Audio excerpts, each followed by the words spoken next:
Sagittarius. Hello, hello, hello. So we left off with your Celtic Cross spread. It did end well with the Wheel of Fortune upright, which is really cool. But we will not be talking as much about this particular spread except how it relates to the cards that I lay on top of it, which will be the Stranger and Stranger deck. And so I'll be shuffling these cards and then I'll do a 12 houses spread over the top of this, and we'll see how everything interacts and how January will set you up for 2019.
Pick a card, any card.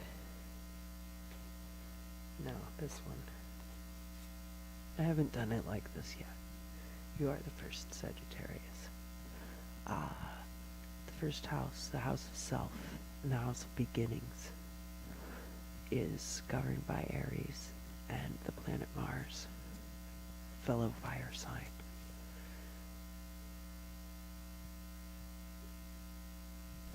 Jack of Wands, also a fire sign. That could be your energy. It could be, it's a kind of like an immature, rash, fiery spark. You can see he's got this very intense look in his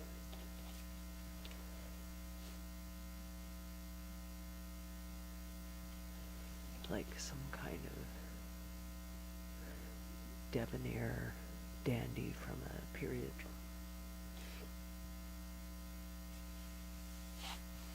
So maybe that was you at some point in the past. And now, let's see. Second house is the house of possessions. And it's governed by Taurus and the planet Virgo.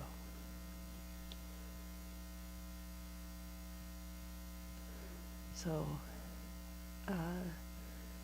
it's the space age that we're living in, especially here in Southern California. You've got JPL, and you've got SpaceX, and all kinds of companies here who are trying to get us out into outer space.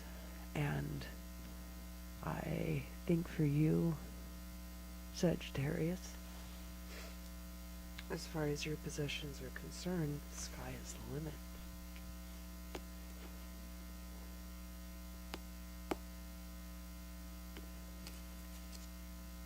The third house is the house of communication, and it is governed by Gemini and the planet Mercury. And you can be quite the peacock when it comes to conversation. Maybe you like to embellish your stories, not a lie, just to make them very interesting. You want your stories to be engaging. You want to be engaging to speak to. So you peacock up your speech. Which I have also been guilty of, so certainly not saying anything against it. The fourth house is the house of home and family, and it is governed by Cancer and the Moon. And here we have the Four of Spades. And honestly, this card is there's like a few body horror cards in this deck, and this is one of them. It's very much like this torso has been pierced by all of these like spade-shaped bullets. And it's just very like ripped apart. And I feel like you have had situations in your life where your world has kind of been ripped apart. And then you have had to put it back together.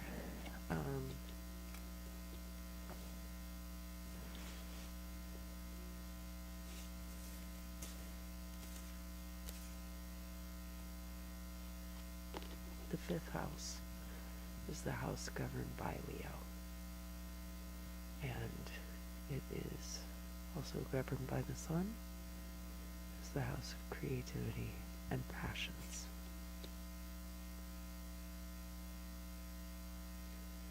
And this Nine of Wands is cherry tree.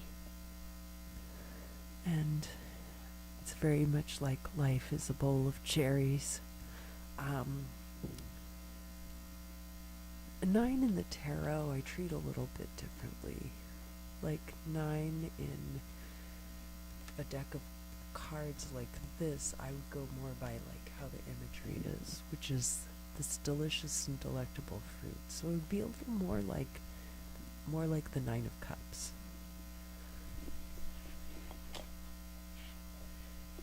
So that you have like a lot of creativity, a lot of passion, and you find a lot of fulfillment in that area of your life.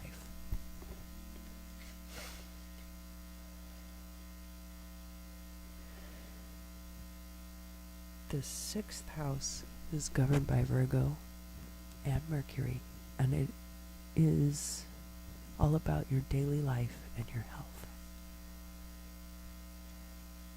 And I confess that I too got this card in my sixth house when I did the Leo reading.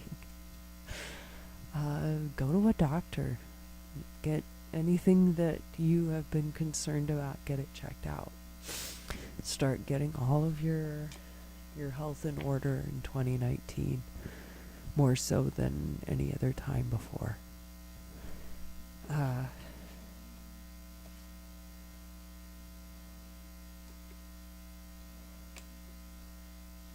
Then the seventh house being marriage and partnerships, and governed by Libra and the planet Venus. And then I'm going to take a moment to kind of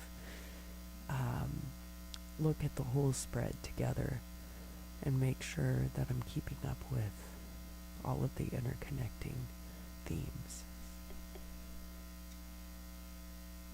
Bees! So this card is a 7. You can see there's a family here and they're all together. I'm sure they all love each other very much. But they're being attacked by a swarm of stinging insects. It's really difficult to say in partnerships what the stinging insects represent. Are those words we're throwing at each other? Or are they external factors, things that neither party is responsible for in the relationship? It's very difficult to say. It is right next to this hostility card, which does make me think a lot about that. But let's kind of look at all of these things a little more broadly. So over here in the past, we do have you as this Jack of Wands, and everything being kind of obscure and in the dark. Maybe you brought light to dark places and now you're able to see, which would be this meditation card. As far as we've got your love of embellishing speech and your creativity being this beautiful blossoming and fruited cherry tree. On either side of some really, really difficult cards relating to like your current situation and your home and family life. So it doesn't seem like it seems like you could definitely get fulfillment outside of your home and family life, and that you are capable of being very fulfilled. So that this stagnancy is definitely not a lasting predicament for you. Absolutely not. But we do have this communion card here, and I wonder why it's not showing up in your family position. Because you're very much capable of that, and instead I'm seeing a lot of hostility.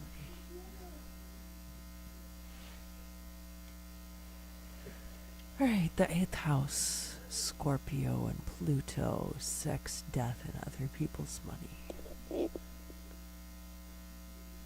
So, I love this card because you've got this woman riding on this griffin, which I think is a really great metaphor that's shown up for a couple of other signs in more like partnership and marriage positions. Like for Leo, this came up in home and family life. And you can see that like the woman and the griffin have like this really good partnership. I love that. So, I know that it's there, and especially you as a Sagittarius, like centaurs and griffins are certainly not the same thing, but there's a lot of similarities and parallels there.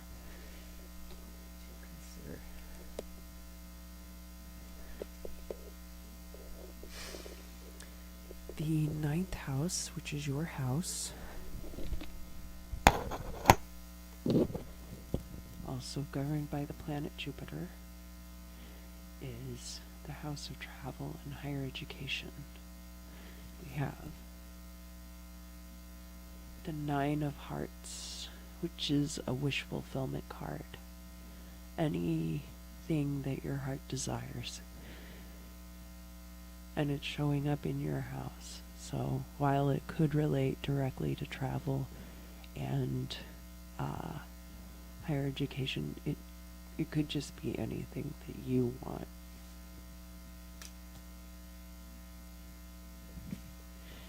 And the 10th house is the house of career, and it is ruled by Capricorn and the planet Saturn.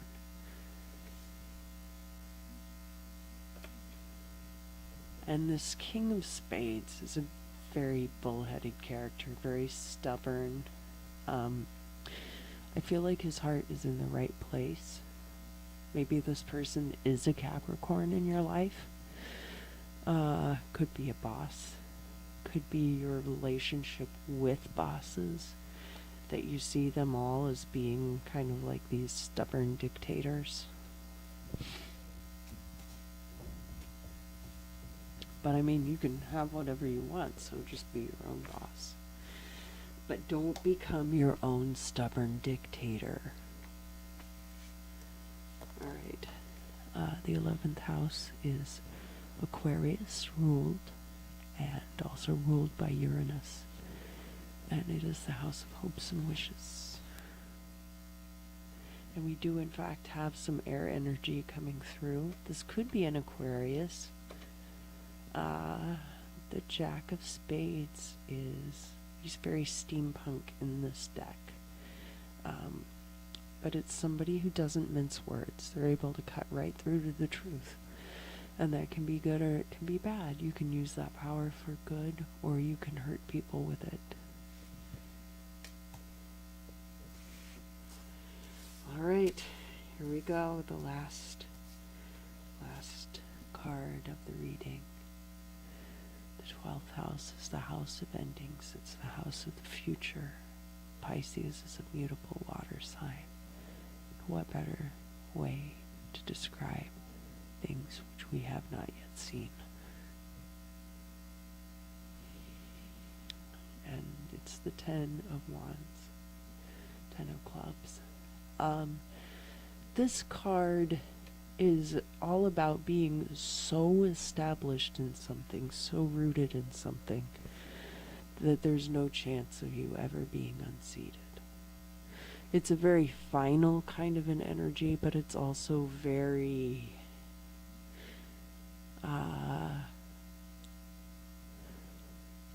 like there's like accolades to it. It's like resting on your laurels forever, like never having to worry about proving it again. And that is in your final position. And, it does mean that fortune will turn in your favor. And then this, whatever this is, this really ferocious energy that's coming through, it's temporary. It's not going to last throughout 2019. It's only going to be something that you deal with hopefully very briefly in January. Thank you very much, Sagittarius, and I hope you enjoyed your reading and that you'll come back again soon. I'll be trying to keep up with these monthlies throughout next year, 2019. Thank you very much.